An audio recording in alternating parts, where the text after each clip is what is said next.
محمد كما صليت على إبراهيم وعلى آل إبراهيم في العالمين إنك حميد مجيد.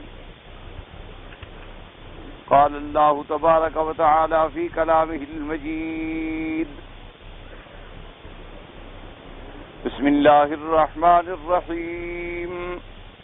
والعاديات ضبحا فالموريات قدحا فالمغيرات صبحا فأثرن به نقعا فوسطن به جمعا إن الإنسان لربه لكنود وإنه على ذلك لشهيد وإنه لحب الخير لشديد أفلا يعلم إذا بعثر ما في القبور وحصل ما في الصدور إن ربهم بهم يومئذ لخبير. سورۃ العادیات ان سور مبارکہ میں سے ہے جو سور مکیہ کہلاتی ہیں، یعنی ہجرت سے پہلے نازل ہوئی ہمارے آقا سرکار مدینہ صلی اللہ علیہ وسلم. اس سے پچھلی سورۃ الزلزلہ میں آپ نے پڑھا ہے کہ وہاں مجازات عمل کا قانون بیان کیا گیا کہ ہر عمل کی جزا ملے گی. تو اس صورت مبارکہ میں تھا مجازات عمل کہ اگر آپ نے اچھا عمل کیا تو اچھا بدلہ ملے گا، اگر آپ نے برا عمل کیا تو اس کی سزا ملے گی. جیسے اللہ تبارک و تعالی نے فرما دیا تھا فَمَن يَعْمَلْ مِثْقَالَ ذَرَّةٍ خَيْرًا يَرَهُ وَمَن يَعْمَلْ مِثْقَالَ ذَرَّةٍ شَرًّا يَرَهُ. جس شخص نے بھی ذرے کے برابر کوئی بھلائی کا کام کیا اس وہ بھی دیکھے گا، اور جس شخص نے ذرے کے برابر کوئی برائی کا کام کیا تو اس کو بھی بدلہ ملے گا. تو اب اس کے بعد سورۃ العادیات میں اللہ تبارک و تعالی نے انسان کی ناشکری، انسان کا جہود و انکار، اللہ تبارک و تعالی کی نعمتوں سے غفلت اور آخرت سے غفلت کے بارے میں ذکر فرمایا ہے. اور اس صورت کا مضمون بھی تقریباً یہی ہے کہ وہاں مجازات عمل تھی اور یہاں انسان کی بد عملی کا اور ناشکری کا بیان ہے. اس صورت مبارکہ میں اللہ تبارک و تعالی نے قسم کھائی ہے،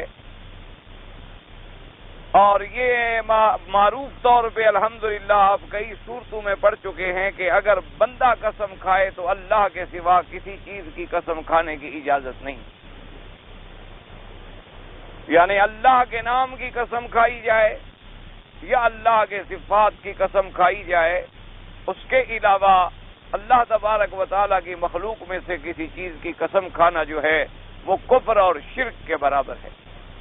تو لہذا ہر مسلمان کو ایسی غفلتوں سے بچنا چاہیے کہ وہ ایک عام عادات اور علاقائی رواج کے پیش نظر کبھی لوگ اپنے بچوں کی قسم کھاتے ہیں، کبھی اپنے سر کی قسم کھاتے ہیں، کبھی اپنے آنکھوں کی قسم کھاتے ہیں، اور کبھی اپنے بزرگوں کے آستان کی قسم کھاتے ہیں، اور کبھی اپنے بزرگوں کے اور پیروں کے وجود کی قسم کھاتے ہیں. یہ تمام قسمیں جو ہیں شرکیہ اور کفریہ قسمیں. اگر انسان کو قسم کھانی ہو تو صرف پھر اللہ کے نام کی ہی قسم کھا سکتا. لیکن اللہ تبارک و تعالی جس چیز کی بھی چاہیں قسم کھائے، کیونکہ وہ خالق ہیں، وہ مالک ہیں، اور جو چاہیں فرمائیں ان کی صفت ہے فعال لما یشاء ویحکم ما یرید. اور اس کی ذات کے بارے میں فرمان خداوندی قرآن مقدس میں موجود ہے کہ وہی ایک ذات ہے پروردگار عالم کی جس سے پوچھا نہیں جائے گا اور کوئی پوچھ نہیں سکتا کہ جی آپ نے یہ کام کیوں کیا اور آپ نے ایسا کیوں فرمایا. آپ نے مثلا آج فلاں آدمی کے گھر میں بچہ کیوں پیدا کر دیا، یا فلاں کو بچہ کیوں نہیں دیا، یا اس کو تندرست کیوں فرما دیا اور اس کو بیماری کیوں دے دی. اللہ کی مرضی ہے، اس کی حکمتیں ہیں. بندے کا کام یہ ہے کہ وہ اپنے خالق کی رضا پہ راضی رہے اور اپنے خالق کی قضا پہ راضی رہے، اور یہ بھی اعتقاد رکھے کہ پروردگار عالم جو اپنی مخلوق کے لیے فرماتے ہیں وہ سراسر خیر ہے اور سراسر حق ہے۔ اللہ کا ہر فیصلہ جو ہے وہ بندے کی بہتری کے لیے ہوتا ہے، چاہے وہ وقتی طور پر ہمیں سمجھ آ رہا ہو یا سمجھ نہ آ رہا ہو۔ جیسے کہ آپ نے حضرت موسیٰ علیہ السلام اور حضرت خضر علیہ السلام کے واقعات میں پڑھا کہ بظاہر ایسے ایسے واقعات ہوئے کہ حضرت موسیٰ اللہ کے پیغمبر کو بھی سمجھ نہ آئے۔ حضرت موسیٰ علیہ السلام اللہ کے رسول ہیں، لیکن انہوں نے بھی حضرت خضر پہ اعتراض فرما دیا کہ تم نے کشتی کیوں توڑ دی، حالانکہ انہوں نے ہمیں بغیر اجرت کے سفر کرایا تھا، اور تم نے ایک معصوم بچے کو بغیر کسی جرم کے کیوں قتل کر دیا، حالانکہ اس نے تمہارا بھی کوئی جرم نہیں کیا اور بظاہر بھی اس نے کوئی جرم نہیں کیا۔ اور اسی طرح ایک ایسی قوم کی جنہوں نے ہماری عزت نہیں کی، ہمارا احترام نہیں کیا، ہماری مہمان نوازی نہیں کی، اس کی گرتی ہوئی دیوار کو تم نے کیوں سیدھا کر دیا؟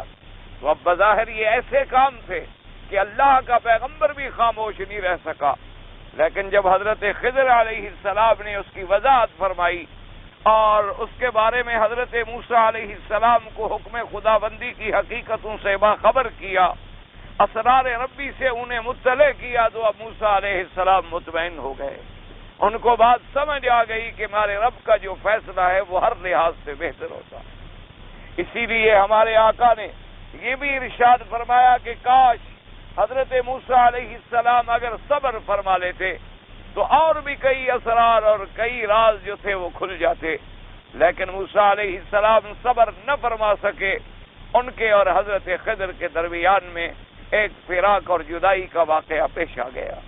اب بظاہر کشتی کا توڑ دینا جو ہے نقصان تھا، لیکن اللہ نے حضرت خضر علیہ السلام کو حکم دیا تھا کہ ان کی کشتی میں کسی لکڑی کو توڑ کے سوراخ کر دو، کیونکہ آپ کے جانے کے بعد ایک بادشاہ آئے گا اور اس کی فوجیں آ کے لوگوں کی کشتیوں کو پکڑ لیں گی اپنے کام کے لیے، تو جب اس کو وہ ٹوٹا ہوا دیکھیں گی تو چھوڑ جائیں گی، اور یہ غریب لوگ ہیں بعد میں ایک پھٹا لگا کے اپنی مزدوری کرتے رہیں۔ اسی طرح اس لڑکے کی ہلاکت کا وجہ کیا تھی کہ وہ لڑکا سبب بنتا اپنے والدین کے کفر کا، اپنے خاندان کی بربادی کا، تو اللہ تبارک و تعالی نے ان کے خاندان کو بچا لیا کفر سے اور شرک سے اور جہنم کی آگ سے۔ اسی طرح اس دیوار کے نیچے یتیموں کا خزانہ مدفون تھا، اور اگر وہ گر جاتی تو لوگ اٹھا لیتے اور وہ اصل مالک جو ہیں وہ محروم رہ جاتے۔ تو اللہ تبارک و تعالی کے ہر حکم میں اگر بیماری آتی ہے، تکلیف آتی ہے، موت آتی ہے، حیات آتی ہے تو اس کی حکمتیں ہیں، اور بندے کا کام یہ ہے کہ اس کی حکمتوں پہ، اس کے قضاء پہ راضی رہے۔ حتیٰ کہ ایک حدیث مبارک میں بڑا سخت فرمان آیا ہے میرے پروردگار عالم کا، اللہ تبارک و تعالی نے فرمایا کہ اگر کوئی میری قضاء پہ راضی نہیں ہے تو اس کو چاہیے کہ وہ میرے ملک سے نکل جائے۔ تو اب آپ اندازہ فرمائیں کہ اس سے سخت حکم کیا ہو سکتا ہے؟ کیا دنیا کے اندر کوئی انسان یہ طاقت رکھتا ہے کہ اس زمین سے نکل جائے، آسمان کے نیچے سے نکل جائے، اور جائے تو پھر کہاں جائے جب دوسری دنیا ہی کوئی نہیں؟ کیونکہ تمام زمین جو ہے وہ اللہ کا ملک ہے، تمام آسمان اور مخلوق جو ہے وہ اللہ کا ملک ہے۔ تو اللہ نے فرمایا کہ اے میرے پیغمبر اپنی امت کو بتلا دیں کہ اگر وہ میری رضا پہ راضی نہیں ہیں، اگر وہ میری قضا پہ راضی نہیں ہیں، تو ان کو چاہیے کہ خدا بھی اور ڈھونڈ لیں اور کوئی دنیا بھی اور تلاش کر، اور اگر وہ میری مخلوق ہیں، اگر ان میں میرے خالق اور مالک ہونے پر اعتماد ہے، تو جو آدمی کسی چیز کا پیدا کرنے والا ہے وہی جانتا ہے ان کی حکمتوں کو۔ تو اس لیے اللہ تبارک و تعالیٰ کی رضا پہ راضی رہنا چاہیے۔ اگر اللہ نے کسی چیز کی قسم کھائی ہے تو اس میں بھی اس کی حکمتیں ہیں۔ اس لیے کہیں اللہ تبارک و تعالیٰ نے والنجم کی قسم کھائی، کہیں اللہ تبارک و تعالیٰ نے تین زیتون اور طور سینین کی قسم کھائی، کہیں اللہ تبارک و تعالیٰ نے اس بلد الامین کی قسم کھائی، اور مختلف مقامات میں اللہ تبارک و تعالیٰ نے اپنی قسموں کا قرآن پاک میں ذکر فرمایا ہے۔ کہیں فرمایا والفجر ولیال عشر والشفع والوتر واللیل اذا یسر۔ اسی طرح اور بھی قرآن پاک کی صورتیں الحمدللہ آپ پڑھ چکے۔ تو اس صورت مبارک میں بھی اللہ نے قسم کھائی ہے والعادیات ضبحا۔ والعادیات ضبحا سے کیا مراد ہے؟ اکثر مفسرین کرام رحمہم اللہ تعالی علیہم اجمعین کا فرمان یہ ہے کہ اس سے مراد ہیں گھوڑے. بلا عادیات مانا وہ گھوڑے جو دوڑتے ہوئے ہانپتے ہیں. عادیات عدب سے ہے یعنی دوڑنے والے گھوڑے. اور ذبحن کا معنی ہوتا ہے جب گھوڑا دوڑتا ہے تو اس کے دوڑتے وقت اس کے سینے سے جو سانس کی آواز نکلتی ہے اس کو کہتے ہیں ذبحن. تو اکثر مفسرین کرام نے حضرت ابن عباس رضی اللہ تعالی عنہ نے اور دیگر مفسرین کرام صحابہ رضوان اللہ علیہم اجمعین نے بھی ارشاد فرمایا کہ اللہ نے یہاں گھوڑوں کی قسم کھائی ہے کہ ان گھوڑوں کی مجھے قسم ہے جو دوڑتے ہیں ہانپتے ہوئے. اور فالموریات قدحن اور جو نکالنے والے ہیں آگ کی چنگاریوں کو. کیا مانا کہ جب گھوڑے دوڑتے ہیں پہاڑوں پر، کیونکہ سرزمین عرب جو ہے وہ پتھریلا علاقہ ہے اور پہاڑوں کی سرزمین ہے، تو یہ قاعدہ ہے کہ جب گھوڑا پہاڑوں پہ دوڑتا ہو یا ایسی سرزمین پہ دوڑتا ہو جہاں نیچے پتھر ہوں اور اس کے پاؤں کے نیچے لوہے کی نعل لگی ہوئی ہوتی ہے تو اس سے پھر آگ کی چنگاریاں نکلتی ہوئی محسوس ہوتی ہے. تو اللہ تبارک و تعالی نے فرمایا کہ مجھے قسم ہے ایسے گھوڑوں کی جو دوڑتے ہیں ہانپ کر اور جو نکالنے والے ہیں آگ کی چنگاریوں کو. اور بعض علماء نے یہ بھی فرمایا کہ فالعادیات سے مراد جو ہے وہ گھوڑے نہیں ہیں بلکہ ان سے مراد اونٹوں کی اللہ نے قسم کھائی ہے. جیسے کہ روایات میں ایک مشہور واقعہ ہے کہ حضرت علی رضی اللہ تعالی عنہ آپ اسی چاہ زمزم پر جہاں زمزم کا کنواں مبارک ہے اس جگہ موجود تھے. ایک آدمی نے حضرت علی رضی اللہ تعالی عنہ سے پوچھا کہ والعادیات ذبحن سے مراد کیا ہے، اللہ نے کس چیز کی قسم کھائی ہے؟ تو حضرت علی رضی اللہ تعالی عنہ نے فرمایا کہ اللہ نے اونٹوں کی قسم کھائی ہے. اللہ نے فرمایا کہ مجھے قسم ہے ان اونٹنیوں کی جو دوڑتی ہیں ہانپتی ہوئی، اور اللہ نے قسم کھائی ہے ان کی جب وہ چلتی ہیں چنگاریاں نکالتی ہوئی. یعنی جب اونٹنیاں دوڑتی ہیں اور تیز رفتار سے چلتی ہیں تو ان کے پاؤں کے نیچے سے پتھر جب ٹکراتا ہے نکل کر تو اس سے چنگاریاں نکلتی ہیں. اور آپ نے فرمایا فوسطن بھی جمعن سے مراد یہ ہے کہ اونٹنیاں جب پہنچتی ہیں مزدلفہ میں، مزدلفہ کو جیسے مشعر الحرام کہا گیا ہے اسی طرح مزدلفہ کا نام جمع بھی ہے. جمع کا معنی کیا ہوتا ہے کہ جہاں اجتماع ہوتا ہے لوگوں کا کہ تمام اللہ کی مخلوق جو ہے وہ عرفات کے میدان سے حج سے فارغ ہونے کے بعد وہ سب کے سب جو ہیں اترتے ہیں مزدلفہ کے اندر اور اجتماع کرتے ہیں اور وہاں آ کر مغرب اور عشاء کی نمازیں ادا کرتے ہیں. تو انہوں نے فرمایا کہ جمعن سے مراد بھی مزدلفہ ہے اور اللہ تبارک و تعالی نے ان اونٹوں کی قسم کھائی ہے جو اللہ کے لیے اللہ کے راستے میں حج کے لیے چلتے ہیں. جیسے کہ قرآن پاک نے ایک اور جگہ بھی ذکر فرمایا، آپ نے فرمایا وَأَذِّن فِي النَّاسِ بِالْحَجِّ يَأْتُوكَ رِجَالًا وَعَلَىٰ كُلِّ ضَامِرٍ يَأْتِينَ مِنْ كُلِّ فَجٍّ عَمِيقٍ. اللہ نے حکم دیا کہ ابراہیم الخلیل علیہ السلام اب میرا گھر مکمل ہو گیا ہے، آپ نے اس کی تعمیر کر دی ہے، تو اب آپ لوگوں کو آواز دیں کہ وہ اس گھر کے حج کے لیے دوڑیں اور آئیں. حضرت ابراہیم علیہ السلام نے جب ندا دی تو اللہ نے آپ کی آواز کو ہر مخلوق تک پہنچایا. جو مخلوق موجود تھی ان تک بھی پہنچایا اور جو مخلوق ابھی ماں کے پیٹ میں تھی ان کو بھی آوازیں پہنچا دی گئیں.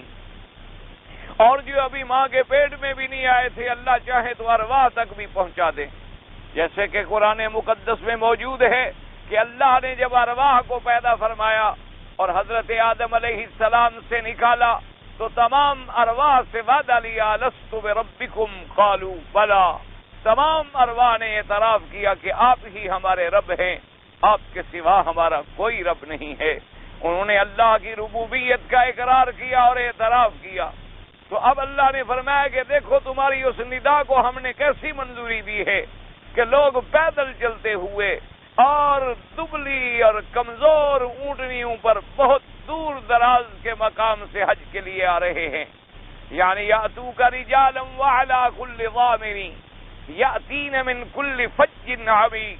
ضامر اس لیے کہا گیا کہ دبلی اونٹنیاں کیونکہ دور دراز کے سفر کر کے حج پہ پہنچنے والی، کیونکہ پہلے زمانے کے اندر حج جو ہوتے تھے اسی طرح اونٹوں پر سفر ہوا کرتا تھا. یعنی بلاد عرب سے جو لوگ آتے تھے وہ اونٹوں پر سفر کر کے آتے تھے اور دور دراز کا سفر اور پھر خوراک کی کمیابی اور قلت کی وجہ سے حج پہ پہنچتے پہنچتے اونٹنیاں جو ہیں وہ کمزور ہو جاتی تھی۔ اسی طرح میرے آقا نے بھی جب حج فرمایا تو آپ اونٹنی مبارک پہ سوار تھے۔ صحیح احادیث مبارک میں آتا ہے کہ خاتم الانبیاء حبیب کبریا صلی اللہ علیہ وآلہ آلہ واصحابہ وسلم تسلیما کثیرا کثیرا، آپ میدان عرفات میں اپنی اونٹنی پہ سوار تھے اور اونٹنی پہ بیٹھے بیٹھے حضور پاک نے خطبہ فرمایا۔ کیونکہ اس وقت اتنا اونچا ممبر بنا ہوا نہیں تھا، نہ اس زمانے میں کوئی لاؤڈ سپیکر اور مائکروفون کے انتظامات تھے، تو اس لیے میرے آقا نے اونٹنی کے پشت پر بیٹھے ہوئے خطبہ حجۃ الوداع، جو پوری عالم انسانیت کے لیے ایک عظیم دستور ہے، ایک عظیم چارٹر ہے۔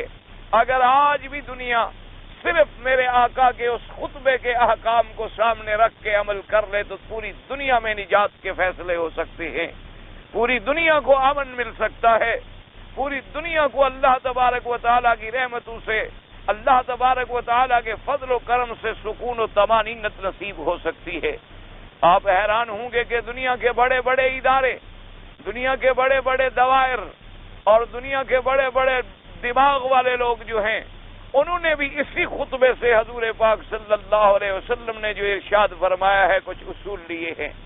لیکن ایک یہ ہوتا ہے کہ آدمی صرف کسی کی بات کو بطور نقل لے لے، لیکن جب تک وہ ایمان کی چاشنی پیدا نہ ہو، جب تک ایمان کی لذت پیدا نہ ہو، اس وقت تک اس سے صحیح فیصلہ نہیں کیا جا سکتا۔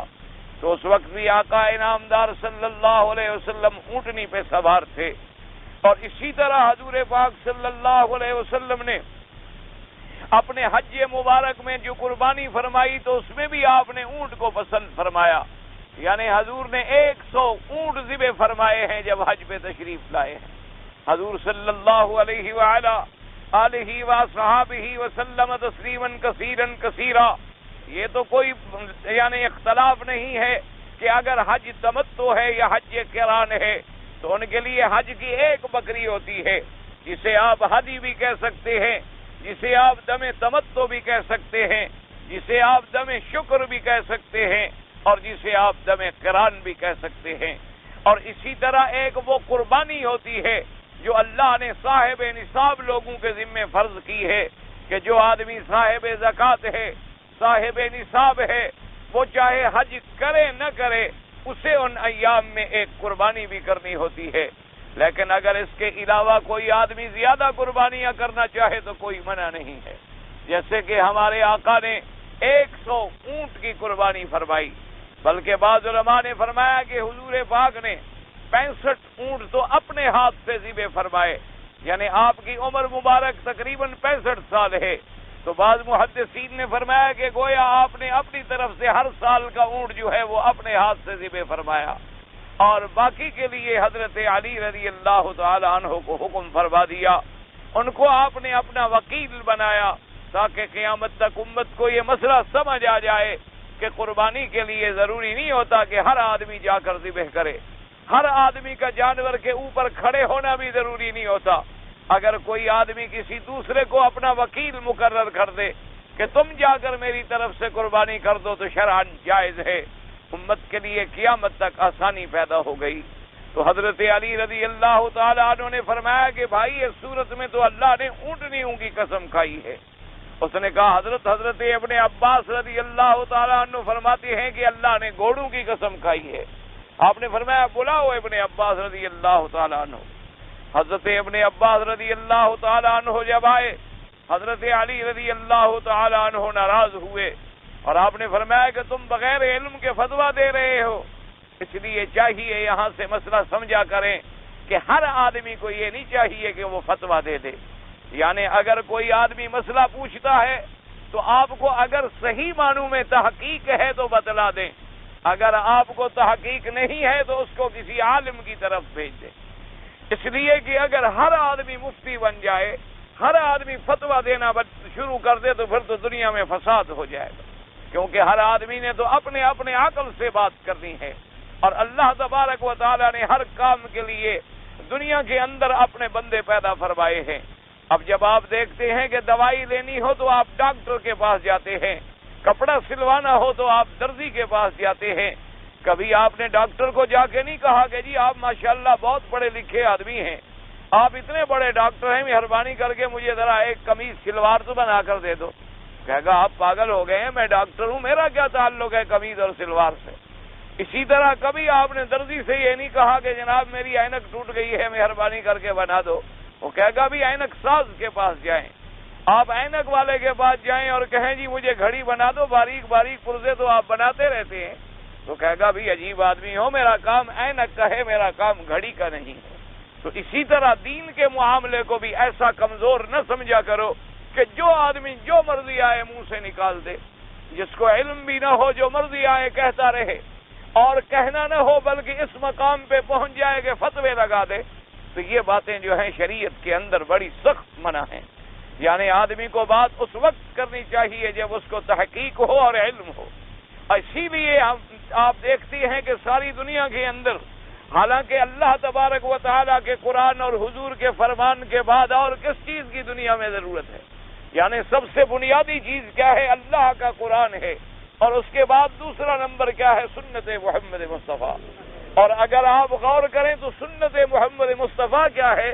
گویا وہ قرآن کی تفسیر ہے، یعنی وہ قرآن کا بیان ہے، وہ قرآن کی تشریح ہے۔ یعنی جو حکم اللہ نے قرآن میں دیا ہے وہی کھول کر میرے مدنی محمد پاک نے سمجھایا ہے، اسی بات کو میرے نبی پاک نے عمل کر کے دکھلایا ہے۔ تو اصل بات اگر آپ غور کریں گے تو وہی کتاب اللہ ہے، سنت رسول اللہ بھی اسی کی تشریح ہے، اسی کی تفسیر ہے۔ لیکن آج دنیا میں 1 ارب مسلمانوں کی آبادی ہے، اور اس میں آپ دیکھتے ہیں کہ وہ سب ائمہ فقہا یعنی 4 اماموں کو ترجیح دیتے ہیں، امام ابو حنیفہ، امام شافعی، امام مالک، امام احمد ابن حنبل رحمۃ اللہ علیہم، اللہ کی کروڑوں رحمتیں ہوں ان پر۔ اور اسی طرح جب حدیث کی بات آ جائے تو امام بخاری، امام مسلم، امام ترمذی، اصحاب سیاحت 6 رحمۃ اللہ علیہم اجمعین ان کو ترجیح دیتے ہیں۔ اس کی وجہ کیا ہے؟ ورنہ 1 ارب لوگ سب الحمدللہ، ان میں کتنے علماء ہوں گے، ان میں کتنے پڑھے لکھے لوگ ہوں گے، ان میں کتنے فاضل ہوں گے، لیکن انہوں نے سمجھا ہے کہ یہ ائمہ جو ہیں یہ اقرب ہیں، اور یہ ائمہ جو ہیں ہم سے زیادہ بہتر سمجھنے والے ہیں فرمان محمد مصطفیٰ صلی اللہ علیہ وعلا آلہ واصحابہ وسلم تسلیما کثیرا کثیرا۔ تو لہذا انہوں نے اپنی فہم سے ان کی فہم کو ترجیح دی کہ ہم سے زیادہ بہتر سمجھنے والے، ہم سے زیادہ حضور پاک کے زمانے کے قریب ہیں، اور حضور پاک صلی اللہ علیہ وسلم کے دین کے لیے انہوں نے اتنی بڑی عظیم محنتیں کی ہیں۔ تو اس لیے بغیر کسی علم کے کبھی فتویٰ نہ دیا جائے۔ جیسے عام طور پر یہاں آپ دیکھتے ہیں حرم میں کہ بعض اوقات ہر آدمی ایک دوسرے کو ایسے ایسے مسئلے بتا رہا ہوتا ہے، حالانکہ ایک آدمی کو تو مسئلے کا علم نہیں، لیکن بتانے والا بھی غلط بتا رہا ہوتا ہے، اس کو بھی پتہ نہیں ہوتا، لیکن وہ دوسرے پر روب جاڑتا ہے کہ میں جو مکے میں رہتا ہوں تو اب میں شاید بہت کچھ ہو گیا ہوں۔ صرف مکے میں رہنے سے کوئی بات نہیں ہو جاتی، مکے میں رہنے والے تو ہر قسم کے لوگ دنیا میں اور تاریخ میں پیدا ہوئے ہیں۔ مکے میں جہاں مسلمان رہتے تھے اور صحابہ رہتے تھے وہاں کفار و مشرکین بھی رہا کرتے تھے۔ مکہ مکرمہ میں جہاں علم کے پہاڑ رہتے تھے وہاں جاہل بھی رہتے تھے۔ مکہ مکرمہ میں جہاں اللہ کے اولیاء رہتے ہیں وہاں میرے جیسے گناہگار اور بدکردار بھی رہتے ہیں۔ تو لہذا یہ ضروری نہیں ہوتا کہ اگر ہم نے چند سال مکے میں رہ لیا ہے یا ہم نے اگر ایک حج پڑھ لیا ہے تو گویا ہم مسئلوں سے بھی واقف ہو گئے ہیں۔ اس لیے ہمیشہ جب بھی کوئی بات ہو تو اسی فَاسْأَلُوا أَهْلَ الذِّكْرِ إِن كُنتُمْ لَا تَعْلَمُونَ، تم علم والوں کے پاس جاؤ، علماء سے رجوع کرو، اور صحیح معنوں میں جو علماء ربانی ہیں ان سے رجوع کر کے اس مسئلے کو سمجھنے کی کوشش کریں۔ اب حالانکہ دیکھیں ابن عباس کتنا بڑا عالم ہے جس کو حبر المفسرین کہا گیا، یعنی جس کے لیے میرے آقا نے خصوصی دعا فرمائی، لیکن حضرت علی رضی اللہ تعالیٰ عنہ کا احتیاط دیکھیں کہ فرمایا کہ تم نے بغیر علم کے کیوں فتویٰ دیا ہے؟ تم کہتے ہو کہ اللہ نے گھوڑوں کی قسم کھائی ہے، لیکن یہاں جو مراد ہے یہاں مراد گھوڑے نہیں ہیں بلکہ اونٹ ہیں۔ حضرت ابن عباس نے عرض کیا کہ حضرت گھوڑوں کے دوڑنے سے تو پتھروں سے چنگاریاں نکلتی ہیں، اللہ نے فرمایا ہے فالموریات قدحا، لیکن اونٹوں کے پاؤں سے تو کبھی چنگاری نہیں نکلتی ہے۔ تو حضرت علی ناراض ہو گئے. حضرت علی رضی اللہ تعالیٰ عنہ نے فرمایا فوسطن بہ جمعا، جو آگے لکھا ہوا ہے وہ تم نے نہیں پڑھا ہے. تو حضرت ابن عباس ادب سے خاموش ہو گئے. اور ایک بات روایت میں آتا ہے، آپ نے فرمایا کہ حضرت چلو میں اپنے قول کو چھوڑ کے آپ کی بات کو لے لیتا ہوں، کیونکہ آپ خلیفہ راشد ہیں، آپ کو اللہ تبارک و تعالیٰ نے خلافت راشدہ کا منصب عطا فرمایا ہے، آپ کو اللہ تبارک و تعالیٰ نے فیصلوں کا اور علم کا بڑا مقام عطا فرمایا ہے، تو لہذا میں اپنے قول سے رجوع کر کے آپ کے قول کو لے لیتا ہوں. ایک تو آدمی کی ذمہ داری ختم ہو گئی، ذمہ داری حضرت علی رضی اللہ تعالیٰ عنہ پہ چلی گئی. تو آپس کے اندر اتنا احترام و ادب تھا کہ اگر کوئی مسئلہ پیش آتا، یعنی آپ اندازہ فرمائیں کہ صحابہ رضوان اللہ علیہم اجمعین جو عرب تھے، عرب میں پیدا ہوئے، سب سے پہلے حضور پہ اسلام لائے، جنہوں نے حضور پاک کی زبان سے قرآن سنا ہے، لیکن ان کو بھی مسئلہ سمجھ نہیں آتا تھا تو وہ رجوع کرتے تھے بی بی عائشہ رضی اللہ تعالی عنہا کے پاس، کیونکہ ایک مسئلہ ایسا ہے جو میاں اور بیوی کو پیش آ سکتا ہے اور کسی کے درمیان میں وہ بات ہو نہیں سکتی، تو اب وہ کس سے پوچھیں؟ تو فوراً آتے تھے بی بی عائشہ رضی اللہ تعالی عنہا کے دروازے پر، اور بی بی صاحبہ پردے کے اندر بیٹھ کے پوچھتی تھی کہ ہاں میرے بیٹے کیا کہتے ہو، تو وہ سوال کرتے اور بی بی صاحبہ انہیں جواب عطا فرماتی. اسی طریقے سے آپ دیکھیں کہ کتنے بڑے بڑے مسائل ہیں. حضرت عمر رضی اللہ تعالیٰ عنہ نے حضرت علی رضی اللہ تعالیٰ عنہ کے فیصلے کو قبول فرمایا. کتنے بڑے بڑے معاملات ہیں جن میں حضور پاک کے صحابہ نے، حضرت ابی بکر رضی اللہ تعالیٰ عنہ نے، حضرت عمر رضی اللہ تعالیٰ عنہ نے، حضرت عثمان رضی اللہ تعالیٰ عنہ نے تمام بڑے بڑے اجلہ صحابہ کو بلایا اور فرمایا کہ اس مسئلے پہ غور کرو، اس مسئلے کا کیا حل ہو سکتا ہے. تو اس لیے ہمیشہ یاد رکھا کریں، اگر آج ہم اپنے اپنے ملک میں اور اپنے اپنے علاقوں میں صرف اسی بات کی احتیاط کریں کہ بغیر علم کے زبان نہ کھولیں تو دنیا میں بڑے بڑے جھگڑے ختم ہو جائیں گے. اسی لیے محاورات، اپنی زبان کے محاورات میں بھی ایک بڑی مشہور بات ہے کہ اگر بولنا ہے تو پہلے تولو اور بعد میں بول لو. یہ نہیں ہے کہ پہلے بول لو اور بعد میں تول لو، کہ منہ سے تو بات نکال دو اور وزن بعد میں کرتے رہو. نہ پہلے اپنی اس بات کا وزن کرو کہ میں کیا کہہ رہا ہوں، اور میں جو کہہ رہا ہوں میرے پاس اس پر کوئی اللہ اور اللہ کے رسول پاک کے فرمان سے دلیل موجود ہے، اور اگر اس کے لیے میرے پاس دلیل موجود نہیں ہے تو میں زبان نہ کھولوں. اگر کسی آدمی نے آپ سے کوئی مسئلہ پوچھا ہے، آپ نہیں جانتے ہیں تو اسے ہدایت کر دیں کہ فلاں کے پاس جا کر اس مسئلے کو حل کر لو، تو یہ بڑا احسن طریقہ ہوتا ہے. اور دوسری بات یہ بھی یاد رکھیں کہ اگر ایک مسئلہ مثلاً آپ کے دماغ میں تھا، آپ کے دماغ میں ایک بات تھی اور وہ آپ کو حل نہیں ہو رہی تھی، لیکن جب حق مسئلہ مل جائے اور سچی بات پہنچ جائے تو پھر ضد نہیں کرنی چاہیے. پھر بلا وجہ ضد کر کے اپنے آپ کو گمراہ نہ کرے آدمی، بلکہ فوراً حق کا دامن پکڑ لے اور اپنی غلطی کا اعتراف کر لے. تو اس لیے حضرت علی رضی اللہ تعالیٰ عنہ کے قول کے بعد حضرت ابن عباس رضی اللہ تعالیٰ عنہ فرماتے ہیں کہ میں نے اپنا قول چھوڑ دیا، لیکن اکثر مفسرین کرام فرماتے ہیں کہ نہیں، اس سے مراد گھوڑے ہی ہے.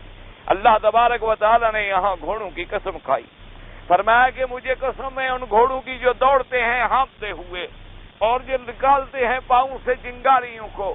اور آگے تیسری صفت ان کی بیان کی گئی، اللہ نے فرمایا فالمغیرات صبحا، جو تاخت اور تاراج کرتے ہیں صبح کے وقت میں. کیا معنی؟ یعنی پہلے زمانے میں یہ قاعدہ تھا کہ جتنے عرب لوگ تھے جب وہ جنگ کرتے تھے یا کسی بستی والوں پہ حملہ کرتے تھے تو وہ صبح کے وقت میں حملہ کرتے تھے، یعنی رات کو حملہ نہیں کرتے تھے بلکہ عین صبح کے وقت میں حملہ کرتے تھے. اس کے بارے میں بھی علماء نے دو وجوہات لکھی ہیں. انہوں نے کہا ایک وجہ تو یہ ہے کہ صبح کے وقت میں آدمی غافل ہوتا ہے، یعنی عین نیند کا آدمی کے لیے غلبہ ہوتا ہے، یعنی بلکہ کوئی بیمار اور پریشان جسے ساری رات نیند نہ آئے، خدا کی شان ہے کہ صبح کے قریب اس کو بھی نیند آ جاتی ہے، اس لیے وہ وقت ہوتا ہے کہ وہ دشمنوں پہ جا کے حملہ کرتے. اور بعض علماء نے فرمایا کہ نہیں، بلکہ واقعہ یہ ہے کہ عرب اس کو بزدلی جانتے تھے اور اس کو عیب سمجھتے تھے کہ رات کے اندھیرے میں ہم جا کر کسی پہ حملہ کریں یا رات کی تاریکی میں ہم جا کر ڈاکہ ڈالیں اور شب خون ماریں. وہ کہتے تھے کہ نہیں عین صبح کے وقت میں جائیں تاکہ دشمن کو پتہ ہو کہ ہم آ رہے ہیں اور دشمن اس وقت جاگ چکا ہو پھر ہم حملہ کریں، تاکہ اپنی بہادری کی اور اپنی شجاعت کی وہ دھاک بٹھایا کرتے تھے. ویسے اسی بات سے ایک بات یہ بھی ملتی ہے کہ میرے آقا نے، حبیب کبریا نے صلی اللہ علیہ وسلم نے اپنے صحابہ کو حکم دیا تھا کہ تم اگر کبھی کسی بستی پر حملہ کرنا چاہو تو انتظار کیا کرو حملہ کرنے سے پہلے. آپ نے فرمایا اذا سمعتم النداء، اگر اس بستی سے اذان کی آواز آئے تو ان پر حملہ نہ کیا کرو، اگر اس بستی سے اذان کی آواز نہ آئے تو پھر حملہ کرو. اس سے بھی اشارہ ملتا ہے کہ حملہ جو تھا وہ صبح کو ہی ہوتا تھا، کیونکہ اذان جو ہے لازماً صبح کے وقت میں ہوتی ہے. اور اس سے یہ بھی ملا چونکہ اذان چاہے ایک آدمی بھی دے گا لیکن اس بستی میں چونکہ مسلمانوں کے گھر ہوں گے تو اذان ہوگی، اور اگر ہم نے حملہ کر دیا تو دشمنوں کے ساتھ کہیں مسلمان بھی بیچارے نہ پس جائیں. اس لیے اسلام نے ایک ہدایت کر دی ہے. اور اسی سے یہ بھی حکم ہے، اللہ تبارک و تعالی نے فرمایا اور محدثین کرام نے ان احادیث کو سمجھتے ہوئے فرمایا کہ جس بستی سے اذان کی آواز نہ آئے تو سمجھو وہ مسلمانوں کی بستی ہی نہیں ہے، کیونکہ اگر وہ مسلمانوں کی بستی ہو تو یہ ناممکن ہے کہ وہاں اذان کی آواز نہ آئے اور وہاں کوئی مسجد نہ ہو اور وہاں کوئی ہیں ہانپتے ہوئے. اور ایک صفت ان کی کیا ہے کہ نکالتے ہیں پاؤں سے چنگاریوں کو. اور تیسری صفت کیا ہے فالمغیرات صبحا، اور وہ طاقت و تاراج کرتے ہیں صبح کے وقت میں. اور اس کے بعد صفت کا بیان فرمایا فَأَثَرْنَ بِهِ نَقْعًا، اور پھر وہ اڑاتے ہیں غبار کو. نقع کہتے ہیں غبار کو. فَأَثَرْنَ بِهِ نَقْعًا کا کیا معنی؟ یعنی گھوڑوں کی شدت کا دوڑنا جو ہے، اور پھر جب گھوڑے بھی جماعت کی صورت میں چل رہے ہوں، یعنی ایک نہ ہو دو نہ ہوں بلکہ 50 اور 100 کی ٹولیاں ہوں، اور جب وہ شدت سے دوڑتے ہیں تو وہ غبار اٹھتا ہے. اور بعض علماء نے فرمایا کہ صبح کے وقت حالانکہ غبار بہت کم ہوتا ہے، صبح کے وقت میں غبار کا اٹھنا اس بات کی بھی علامت ہے کہ ان گھوڑوں کا دوڑنا اتنا شدید ہے، اتنا سخت ہے کہ وہ صبح کے وقت میں بھی غبار اڑانے والے ہیں. اور گھوڑوں کا غبار آپ نے دیکھا ہے کہ جب گھوڑا دوڑتا ہو تو غبار کتنا اونچا ہوتا ہے. بلکہ ادب کی ایک کتاب ہے دیوان متنبی کے نام سے، اس نے بڑا عجیب اپنے ایک ممدوح کی تعریف میں، چونکہ شاعر لوگ تو پھر ایسے ہوتے ہیں نا جی کہ کسی کو بڑھانے پہ آ جائیں تو اپنے محبوب کے چہرے کو چاند کا چہرہ بنا دیں، اور کسی کو گھٹانے پہ آ جائیں تو اسے جہنم میں پہنچا دیں. شاعروں کا تو یہ مزاج ہوتا ہے. تو اس نے بھی اپنے ممدوح کی تعریف میں لکھا ہے کہ میرا ممدوح جو ہے، یعنی بادشاہ کی تعریف کر رہا تھا کہ جب وہ گھوڑا دوڑاتا ہے اس کے گھوڑے کی دوڑنے کی وجہ سے اتنی غبار اڑتا ہے کہ وہ غبار اوپر ایک مزید سڑک بن جاتی ہے. یعنی اوپر معلوم یہ ہوتا ہے کہ ایک سڑک بن گئی ہے.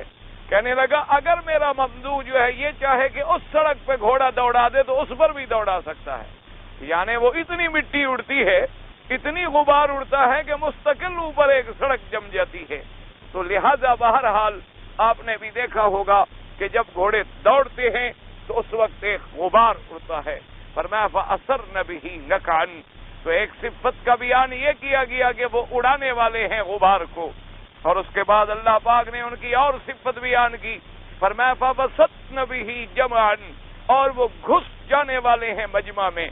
یعنی وہ جب دشمنوں کی صفوں کی صفیں کھڑی ہوں، دشمنوں نے پرا باندھا ہوا ہو، تو وہ گھوڑے اتنی جرت سے جاتے ہیں کہ دشمنوں کی صفیں چیرتے ہوئے اندر گھس جاتے ہیں. اللہ تبارک و تعالی نے ان کی یہ صفتیں بیان فرمائیں تو اللہ نے قسم کھائی گھوڑوں کی، اور گھوڑوں کی صفتیں بیان فرمائی کہ ایک ہے دوڑتے ہوئے ہانپ ہانپ کر، اور ایک نکالنے والے پاؤں سے آگ کی چنگاریاں. دو صفتیں. اور تیسری صفت کیا تھی کہ لوٹ ڈالنے والے صبح کے وقت میں. اور چوتھی صفت کیا ڈالی فَأَثَرْنَ بِهِ نَقْعًا، اور اڑانے والے ہیں غبار کو. اور پانچویں صفت کیا بیان فرمائی اور گھس جانے والے ہیں دشمنوں کی اجتماع اور فوجوں کے اندر. یہ قسمیں کھانے کے بعد اب جواب قسم کیا ہے؟ فرمایا ان الانسان لربہ لکنود، کہ تحقیق انسان جو ہے اپنے رب کا بڑا ناشکرا ہے. یعنی اللہ تبارک و تعالیٰ نے ان چیزوں کی قسم کھائی. اور آگے مقسم علیہ کیا ہے، یعنی آگے جواب قسم کیا ہے؟ میرے پاک پروردگار نے فرمایا ان الانسان لربہ لکنود، تحقیق انسان جو ہے اپنے رب کا بڑا ناشکرا ہے. کنود کہتے ہیں ناشکرے کو. بعض علماء نے فرمایا کنود کا معنی ہے بخیل، اور بعض علماء نے فرمایا کنود اس کو کہتے ہیں کہ جو مصائب کو تو یاد رکھتا ہے لیکن اللہ کی نعم کو بھول جاتا ہے.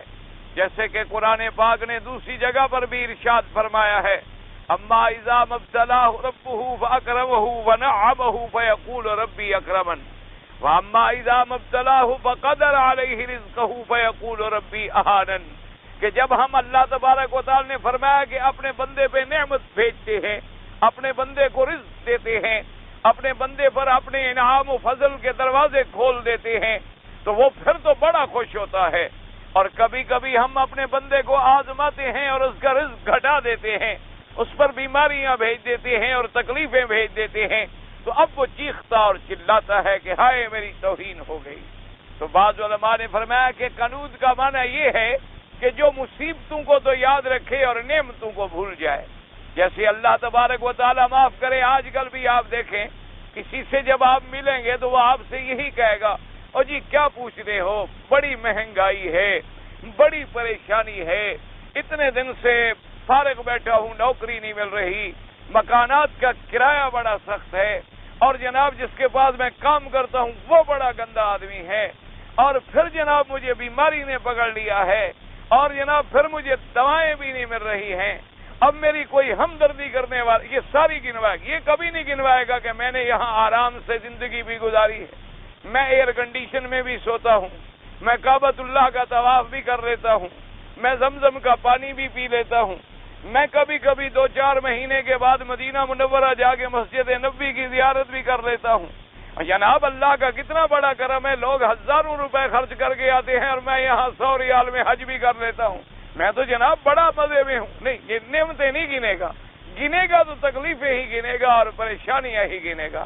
اس لیے اللہ نے فرمایا کہ تحقیق انسان بڑا ناشکرا. اللہ نے فرمایا کہ انسان بڑا ناشکرا ہے کہ وہ میرے انعامات کو تو بھول جاتا ہے کہ میں نے اسے پیدا کیا، میں نے اسے انسان بنایا. اگر میں چاہتا تو میں اس کو حیوان بنا دیتا تو وہ کیا کر لیتا، اگر میں چاہتا میں اس کو اندھا بنا دیتا تو وہ کیا کر لیتا، اگر میں چاہتا میں اس کو لنگڑا بنا لیتا تو وہ کیا کر لیتا، اگر میں چاہتا تو میں اس کا رزق بند کر دیتا تو وہ میرا کیا بگاڑ لیتا.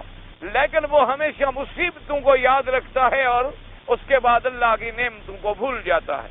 اور اس کے بارے میں ایک حدیث پاک میں بھی آتا ہے کہ میرے آقا نے حبیب کبریا حضرت محمد مصطفیٰ صلی اللہ علیہ وعلی آلہ وصحابہ وسلم تسلیما کثیرا کثیرا، آپ پر اللہ کے کروڑوں صلاۃ و سلام ہوں. آپ نے فرمایا کہ قنوط کس کو کہتے ہیں، تو میرے آقا نے کتنی پیاری تفسیر فرمائی.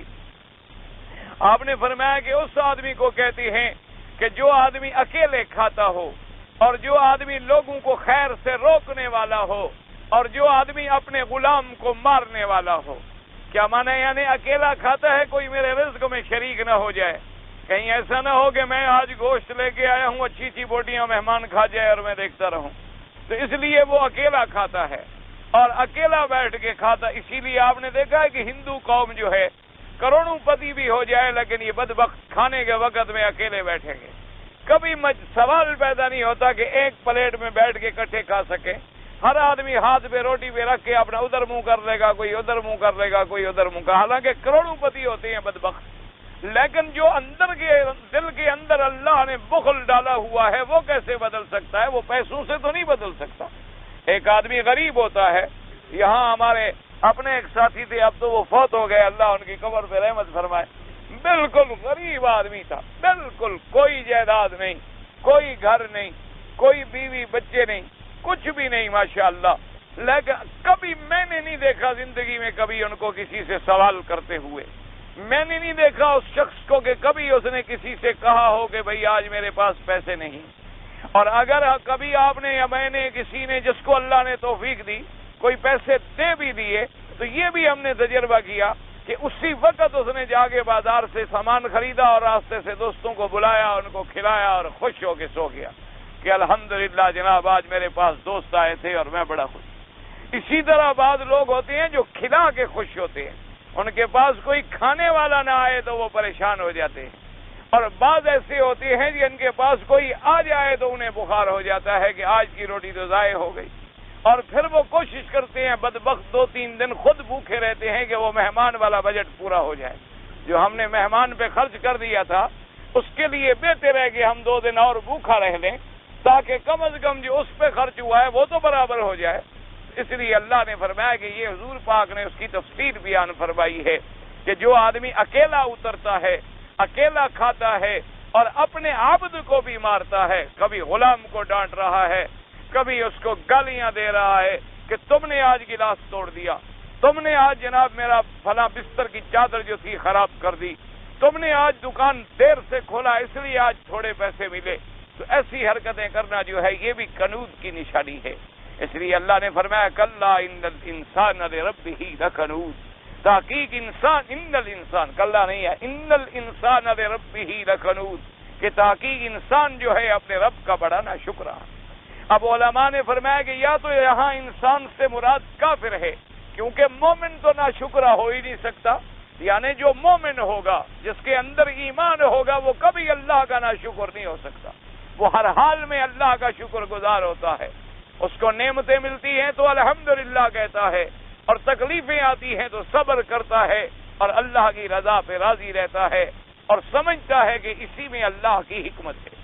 بعض علماء نے فرمایا ان الانسان سے مراد انسان کافر ہے، اور بعض علماء نے کیوں نے کہا کہ ایسا تو نہیں ہو سکتا، اب انبیاء جو ہیں وہ بھی تو انسان ہیں، اللہ کے اولیاء جو ہیں وہ بھی تو انسان ہیں، لیکن وہ تو اپنے رب کے ناشکر نہیں ہوتے، وہ تو اپنے رب کے شکر گزار ہوتے ہیں، ہر بات پہ اللہ تبارک و تعالیٰ کا شکر ادا کرتے ہیں۔ اس لیے بعض مفسرین نے فرمایا انسان سے مراد کافر انسان، اور بعض علماء نے فرمایا کہ نہیں یہ لفظ عام ہے، یعنی انسان کی یعنی عادت یہ ہے کہ عادت ہی ایسی ہے کہ ناشکرا ہے، لیکن ان میں جن کو اللہ رحمت فرما کے چن لے اور ہدایت دے دے وہ ناشکرے نہیں ہوتے۔ جیسے انسان جو ہے انہ کان ظلوما جہولا، انسان کی طبع ایسی ہے، جیسے خلق الانسان من عجل، انسان جلدی سے پیدا کیا گیا، جلد باز ہے، لیکن اللہ پھر صبر والے بھی بنا دیتا ہے، اللہ ان کو شکر والا بھی بنا دیتا ہے۔ اس لیے بعض علماء نے فرمایا کہ یہاں انسان جو ہے اپنے عموم پہ ہے، ان الانسان لربہ لکنود وانہ علی ذلک لشہید وانہ لحب الخیر لشدید۔ یہاں یاد رکھیں یہاں 2 قول ہیں مفسرین کرام رحمت اللہ علیہم اجمعین کے۔ بعد میں فرمایا وَإِنَّهُ عَلَى ذَلِكَ لَشَهِيدٌ، انہو کا ضمیر جو ہے کسی انسان کی طرف ہے۔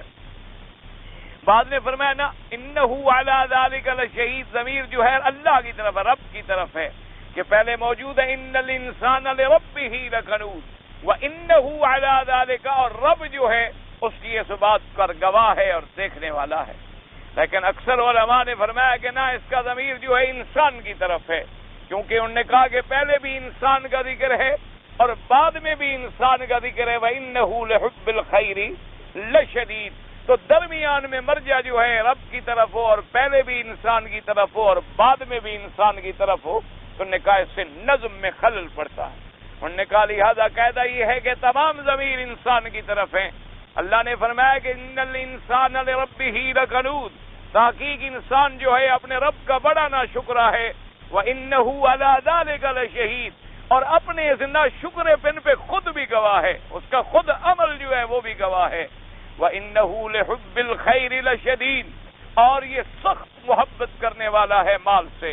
خیر سے مراد جو ہے یہاں مال ہے، خیر سے مراد چونکہ قرآن پاک میں اللہ نے دوسری مقام پہ بھی فرمایا ان ترک خیرن، اگر وہ چھوڑ کے مر جائے مال کو، اللہ نے فرمایا اس کو مال سے محبت ہے اور شدید محبت ہے، یعنی مال جمع کرنے سے، سونے سے، چاندی سے، دولت سے، پیسے سے اتنی محبت میں پڑا ہوا ہے۔ اور یہ بخل بھی کیوں پیدا ہوا؟ اس کی محبت کی وجہ سے، کہ اس کو مال سے اتنی شدید محبت ہے کہ وہ خرچ کرنا نہیں چاہتا، وہ اللہ کے حقوق ادا کرنا نہیں چاہتا، وہ بندوں کے حقوق ادا کرنا نہیں چاہتا، وہ اپنی جان پر بھی کوئی چیز خرچ کرنا نہیں چاہتا کہ ہائے میرا مال جو ہے وہ کم نہ ہو جائے. جیسے اللہ نے دوسرے مقام پہ فرمایا کہ بعض بندے ایسے بھی ہیں کہ صرف اپنے مال کو گن گن کے رکھتے رہتے ہیں کہ گھر کے اندر رکھا ہوا ہے تو روزانہ رات کو جا کے ایک دفعہ پھر زیارت کرتے ہیں اور پھر اپنے نوٹوں کو گنتے ہیں. پتہ تو ہے تمہیں کہ کل میں نے اتنا رکھا تھا, کون سے کم ہو گئے ہیں, رات کو بڑھ گئے ہیں. نہ اس میں جنات نے ڈالا ہے اور نہ نکالا ہے, لیکن ان کو اپنا عشق اور محبت کا تقاضا یہ ہے نعوذ باللہ کہ جس طرح ایک کافر اپنے بھگوان اور بت کی پوجا کرتا ہے, یہ دولت کا پجاری ہے, اس کے دل کے اندر دولت محبت کر چکی ہے. اسی لیے حضرت شیخ سعدی رحمت اللہ علیہ نے فرمایا کہ بھائی دنیا کی مثال ایسی ہے کہ جیسے کشتی کے لیے پانی ہوتا ہے. آپ نے فرمایا کہ اگر کشتی کے نیچے پانی چل رہا ہو اور کشتی پانی کے اوپر ہو تو کشتی کو پانی چلاتا ہے, اور اگر وہی پانی کشتی کے اندر داخل ہو جائے تو اس کشتی کے غرق کرنے کا ذریعہ بن جاتا ہے. اس لیے آپ نے فرمایا کہ اس دنیا کی مثال بھی ایسے ہے, اگر یہ دنیا تیرے تابع ہے, دین کے تابع ہے, اللہ کے حکم کے تابع ہے, تو تمہیں جنت تک لے جانے والی ہے. کہ تم زکوٰۃ دے رہے ہو, خیرات کر رہے ہو, مسکینوں پہ خرچ کر رہے ہو, مسجدیں اور مدرسے بنا رہے ہو, ہسپتالیں بنا رہے ہو, دوستوں کی اعانت کر رہے ہو, لیکن اگر اس کی محبت دل کے اندر داخل ہو گئی تو پھر یہی برباد کرنے والی ہے. اس لیے فرمایا وَإِنَّهُ لِحُبِّ الْخَيْرِ لَشَدِيدٌ. اور اس کے بعد تنبیہ اور تعزیر دی, فرمایا فَلَا يَعْلَمُ إِذَا بُعْثِرَ مَا فِي الْقُبُورِ وَحُصِّلَ مَا فِي الصُّدُورِ. اللہ نے فرمایا کیا یہ بدبخت انسان نہیں جانتے کہ جب نکالا جائے گا جو کچھ قبروں میں ہے, إِذَا بُعْثِرَ مَا فِي الْقُبُورِ وَحُصِّلَ مَا فِي الصُّدُورِ, اور جمع کر دیا جائے گا جو اس کے سینے کے اندر ہے. اللہ نے فرمایا اس بندے کو اتنا پتہ نہیں ہے کہ میں نے قبروں سے نکلنا ہے, میں نے قبروں سے اٹھایا جانا ہے, پھر میرے اندر جو کچھ ہے وہ بھی سب کا سب سامنے آ جانا ہے, تو پھر بخل کرنے کا کیا مطلب ہے, پھر اللہ کی ناشکری کا کیا مطلب ہے. اس کی مثال دی ہے بعض علماء کرام نے. انہوں نے کہا کہ کیا آپ لوگوں نے اپنے گھر میں نہیں دیکھا کہ گھر میں عورت کو اگر حمل ہوتا ہے تو ابھی اس کو مثلا 2 مہینے کا یا 3 مہینے کا یا 4 مہینے کا حمل ہو جاتا ہے, تو وہ جب بازار میں جاتی ہے تو کبھی کھلونے خرید رہی ہے, اور کبھی جناب کپڑے لے رہی ہے, اور کبھی کرتے بنا رہی ہے, اور کبھی جناب وہ گدے تیار کر رہی ہے. اس سے پوچھا بھائی کیا کر رہے ہو, کہتے بچے کو, کہتے کہاں ہے بچہ, کہتے عجیب بات ہے تمہیں پتہ نہیں میرے پیٹ میں ہے, اس کے لیے انتظار کر رہی ہے. تو اللہ نے فرمایا کہ جب تمہارے ایک بچہ پیٹ میں ہوتا ہے اس کے لیے اتنی تیاری کرتے ہو, اور قبر کے پیٹ سے جب نکلنا ہے اس کے لیے بھی کچھ تیاری کی ہے. فرمایا افلا یعلم اذا بعثر ما فی القبور, جب ہم تمہیں قبروں سے نکالیں گے تو اس کے لیے تم نے کیا تیار کیا ہے. ایک مہمان کی آمد کے لیے تو سارا گھر سودے لے رہا ہے, کوئی جناب جھولے خرید رہا ہے, کوئی کھلونے خرید رہا ہے, اور کوئی ہسپتال میں پہلے ڈاکٹروں سے بندوبست کر کے اپائنٹمنٹ لے رہا ہے, کوئی کچھ کر رہا ہے, جی میرے گھر میں جی بچہ ہونے والا ہے, اور لوگوں سے کہہ رہا ہے دعا کریں جی اللہ کرے خیریت سے ولادت ہو جائے اور اللہ اولاد نرینہ عطا فرمائے. فرمایا بندہ جب پیٹ سے باہر نہیں آیا اس کے لیے اتنی تیاریاں ہیں, اور تم نے پوری زندگی دنیا میں گزار کے قبر میں چلے گئے اور پھر نکلنا ہے, اس کے لیے کوئی تیاری نہیں کی ہے تم نے. افلا یعلم اذا بعثر ما فی القبور, اذا بعثر ما فی القبور, یہاں اللہ نے فرمایا ما فی القبور. علماء نے فرمایا یہاں لفظ من کے بجائے ما آیا ہے. اس کی وجہ یہ ہے کہ قبروں کے اندر جب نکلیں گے تو ایسی حالت ہوگی کہ جیسے کوئی عقل میں بھی نہ ہو, یعنی کوئی ہوش میں بھی نہ ہو, آنکھیں پھٹی ہوئی ہوں گی, اور ایسے معلوم ہوگا کہ نشے میں ہیں حالانکہ نشہ نہیں ہو. اور بعض علماء نے فرمایا کہ ہر چیز نے نکلنا ہے, صرف ہم نے تو کھڑا نہیں ہونا ہے, جانوروں نے بھی تو دوبارہ زندہ ہونا ہے, اور غیر عقول والے جو ہیں وہ زیادہ ہیں, اس لیے اغلبیت کی بنا پہ آ گیا. فرمایا افلا یعلم اذا بعثر ما فی القبور وحصل ما فی الصدور. اللہ نے اکثر جگہوں پر صدور کا ذکر فرمایا ہے, اور کہیں کہیں اللہ تبارک و تعالی نے قلب کا, دل کا بھی ذکر فرمایا ہے, کیونکہ دل جو ہے وہ بھی دراصل سینوں کے اندر ہوتا ہے. اس لیے یوسوس فی صدور الناس من الجنۃ والناس, کہ شیطان جو ہے وہ سینوں میں وسوسے ڈالتا ہے, مانا ہوتا ہے دلوں میں وسوسے ڈالتا ہے. اس لیے یہاں بھی اللہ نے فرمایا کہ جو کچھ تیرے سینے کے اندر ہے وہ سب نکل آئے گا, تمام راز تیرے جو ہیں وہ کھل جائیں گے. یوم تبل السرائر, جس دن تمام رازوں کو کھول دیا جائے گا. فرمایا ان ربهم بهم یومئذ لخبیر، اور پھر تیرا رب جو ہے اس دن سب کچھ جاننے والا ہے. اللہ تو آج بھی جاننے والا ہے، اس میں کوئی شک نہیں. اللہ تبارک و تعالیٰ کا علم جو ہے وہ کائنات کے لیے محیط ہے اور کائنات کے ذرے ذرے کو محیط ہے. لیکن فرمایا کہ اس دن بھی اسی کی ذات ہے جو سب کچھ جاننے والی ہے. یعنی اس کے آگے پھر کوئی چیز، دنیا میں تو چلو کچھ تم جانتے تھے کچھ وہ جانتا تھا، لیکن اس دن تو جاننے والا صرف وہی ہے. جیسے فرمایا لمن الملک اليوم للہ الواحد القہار. تو اللہ تبارک و تعالیٰ نے اس میں تنبیہ فرمائی انسان کو کہ انسان کبھی ناشکرا نہیں بننا چاہیے. لیکن اب اصل بات یہ سمجھیں کہ اللہ تبارک و تعالیٰ نے پہلے تو ذکر فرمایا گھوڑوں کا، اور ذکر فرمایا گھوڑوں کی صفتوں کا کہ مجھے ان گھوڑوں کی قسم ہے جو دوڑتے ہیں ہانپتے ہوئے، مجھے قسم ہے ان گھوڑوں کی جو نکالتے ہیں چنگاریاں، اور مجھے قسم ہے ان گھوڑوں کی جو طاقت و تاراج کرتے ہیں صبح کے وقت میں، اور مجھے قسم ہے ان گھوڑوں کی جو داخل ہو جاتے ہیں مجموع میں. تو اس کے بعد فرمایا کہ انسان جو ہے بڑا ناشکرا ہے. تو اس کا آپس میں وجہ اور وجہ رب کیا ہے؟ تو علماء نے فرمایا کہ ذرا غور کریں تو بڑی واضح بات ہے. اللہ نے فرمایا کہ میرے بندے تم ایک جانور کو دیکھو، گھوڑے کو دیکھ لو. حالانکہ تم نے گھوڑے کو پیدا نہیں کیا، تم زیادہ سے زیادہ گھوڑے کو دانا کھلاتے ہو، چارہ ڈالتے ہو، گھاس کھلاتے ہو، اس کو تم نے اپنے گھر میں باندھا ہوا ہے. تو صرف تمہارے دانے کھلانے سے اور چارہ کھلانے سے وہ تمہارا اتنا وفادار ہے، وہ تمہارا اتنا وفادار ہے کہ ہانپ رہا ہے پھر بھی دوڑ رہا ہے. وہ تمہارا اتنا وفادار ہے کہ پاؤں اس کے پتھروں پہ لگ لگ کے آگ نکال رہے ہیں وہ پھر بھی دوڑ رہا ہے. وہ تمہارا اتنا وفادار ہے کہ دشمنوں کے سامنے جا کے ان کی صفوں میں گھس جاتا ہے. حالانکہ وہ چاہے اس کو گولی لگ جائے، مر جائے، ٹکڑے ہو جائے، لیکن تیرے حکم کی نافرمانی نہیں کرتا. اور تو اتنا بڑا بدبخت ہے کہ وہ جانور جس پہ تو بیٹھا ہے وہ تو تیرا فرما بردار ہو اور تو اپنے مالک کا نافرمان ہو. اس لیے اللہ تبارک و تعالیٰ نے یہاں ایک مثال دی. اللہ تبارک و تعالیٰ نے ایک تمثیل بیان کر کے سمجھایا کہ تمہارے صرف دانا کھلانے سے اور چارہ کھلانے سے وہ اپنی جان بھی تجھ پہ قربان کر رہا ہے. اور جس مالک نے تجھے پیدا کیا ہے، جو تمہارا خالق ہے، جو تمہارا مالک ہے، جو تمہارا رازق ہے، جس نے تمہیں ایک نطفہ حقیر سے انسان بنا دیا ہے، تم اس کے اتنے ناشکرے ہو. کبھی اس کے قرآن کا انکار کرتے ہو، کبھی اس کے احکام کا انکار کرتے ہو، کبھی اس کے فرامین کا انکار کرتے ہو، کبھی اسلام کا انکار کرتے ہو، کبھی اس کے اوامر اور نواہی کا انکار کرتے ہو. تو اس لیے اللہ تبارک و تعالیٰ نے اس کے اندر عجیب مثال فرمائی کہ انسان تو پھر جب ناشکرا بن جائے، اور اس میں یہ بھی اشارہ فرمایا کہ جب تک انسان اپنے اللہ کا شکر گزار ہے تو وہ بندہ ہے، اور اگر اپنے اللہ کا کفران کرنے والا بن جائے تو پھر وہ جانوروں سے بھی نیچے گر جاتا ہے. پھر اس کی حقیقت ایسے ہو جاتی ہے جیسے فرمایا اولئک کالانعام بل ھم اضل. اللہ نے فرمایا کہ میرے نبی پاک صلی اللہ علیہ وسلم، یہ کافر جو میرا دروازہ چھوڑ کے غیروں کے سجدے کرتے ہیں، جو میرا دروازہ چھوڑ کے قبروں سے مانگتے ہیں، جو میرا دروازہ چھوڑ کے بندوں سے مانگتے ہیں، جو میرا دروازہ چھوڑ کے غیر اللہ سے مانگا کرتے ہیں، فرمایا ان کی مثال تو ایسی ہے، یہ تو جانور ہیں بلکہ جانوروں سے بھی گم کردہ راہ ہے. یعنی اللہ نے فرمایا جانور سے بھی گم کردہ راہ ہے کہ گھوڑے کو بھی آپ چھوڑ دیں جنگل میں تو سیدھا مالک کے گھر لوٹ آئے گا. کتے کو آپ چھوڑ دیں ایک شہر سے لے کر دوسرے شہر میں چھوڑ دیں، وہ بھی چلتے چلتے پھرتے پھرتے سیدھا مالک کے گھر آ جائے گا. بلی کو آپ صندوق میں بند کر کے کہیں چھوڑ آئیں، وہ بھی ڈھونڈتے ڈھونڈتے اپنے گھر میں آ جائے گی.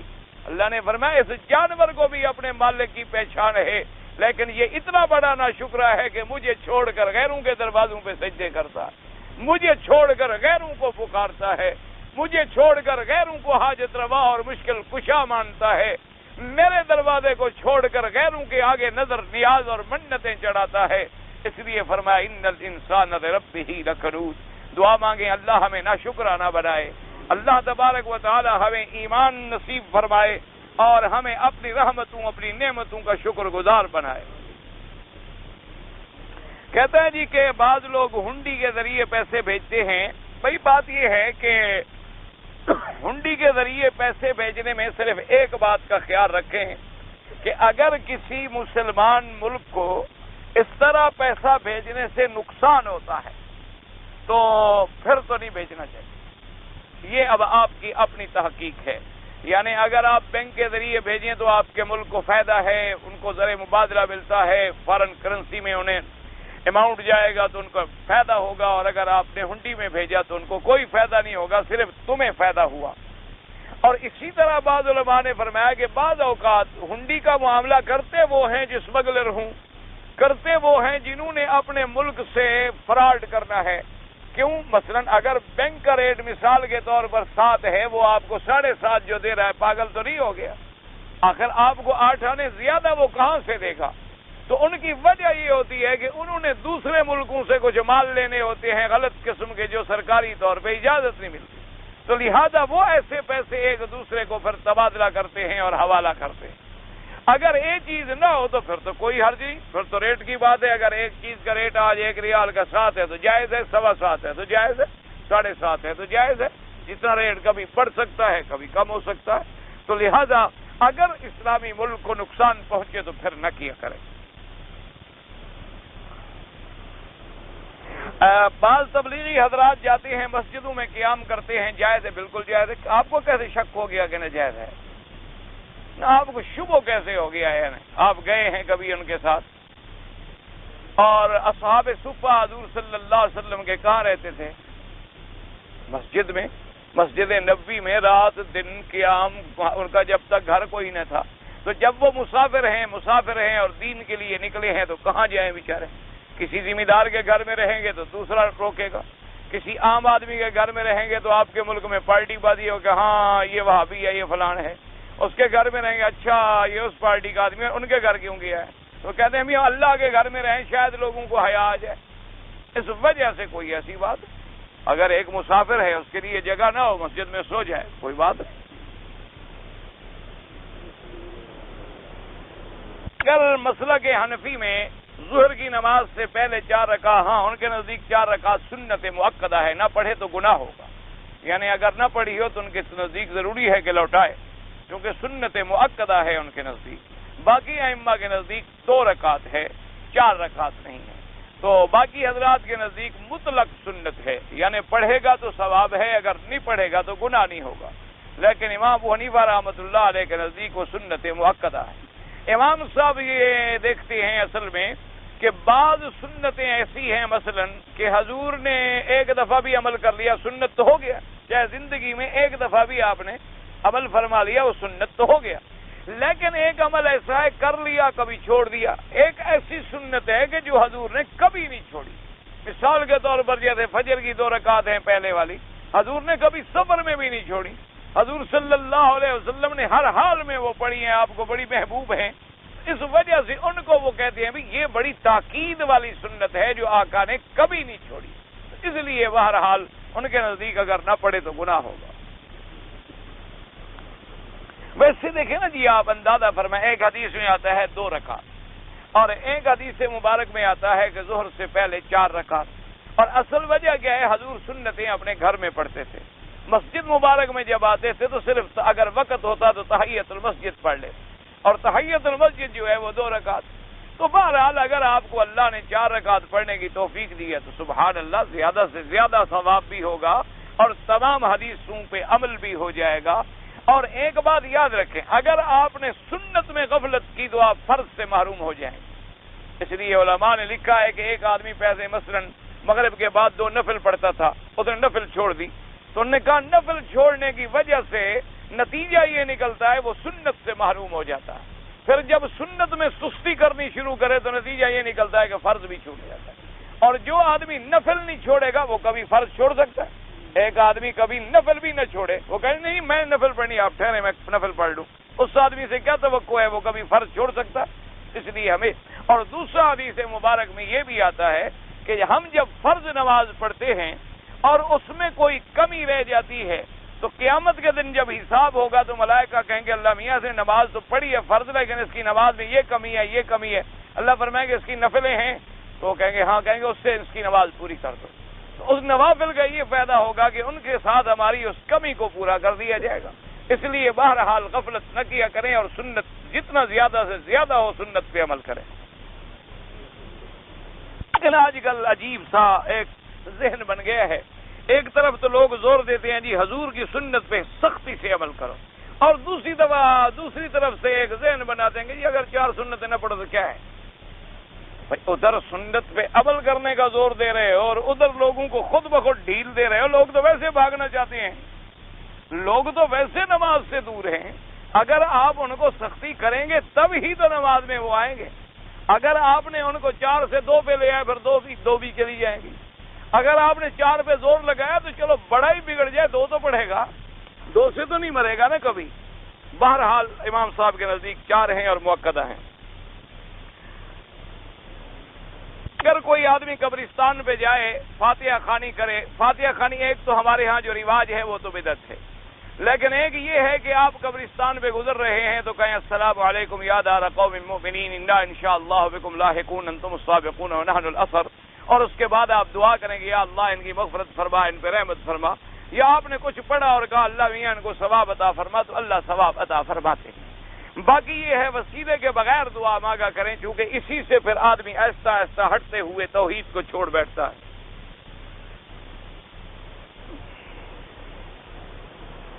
ایک آدمی نے حضور پاک کی نعت خوانی کی، وہ مر گیا، تو اب اس کے مرنے کے بعد اس کی قبر کے قریب نعت خوانی کریں. پھر ایک آدمی ڈھول بجاتا رہا تو اس کی قبر کے قریب ڈھول بجائیں.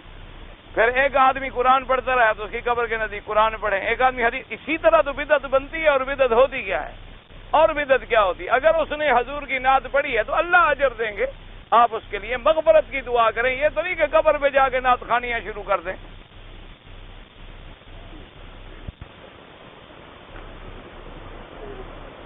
اگر میں کسی کے لیے طواف کروں اپنے عزیز کے لیے، ہاں بالکل اللہ اس کو ثواب دیں گے.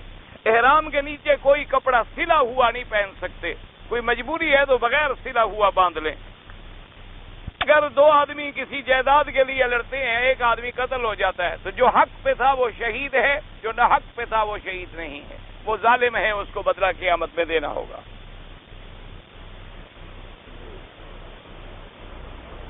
اگر کسی نے زنا خاری یا کسی بدفعلی کو دیکھ کر موقع پہ قتل کر دیا، بہرحال وہ جذبات میں آگے قتل کر دیا، اب دنیا میں تو فیصلہ ہوگا، اس کو سزا ملے گی، لیکن آخرت میں اللہ قادر ہیں اس کو غیرت کی وجہ سے معاف فرما دیں گے. کیونکہ اگر ہر آدمی ایسا کرنا شروع کر دے پھر تو فساد ہو جائے، پھر تو دنیا میں فساد ہو جائے.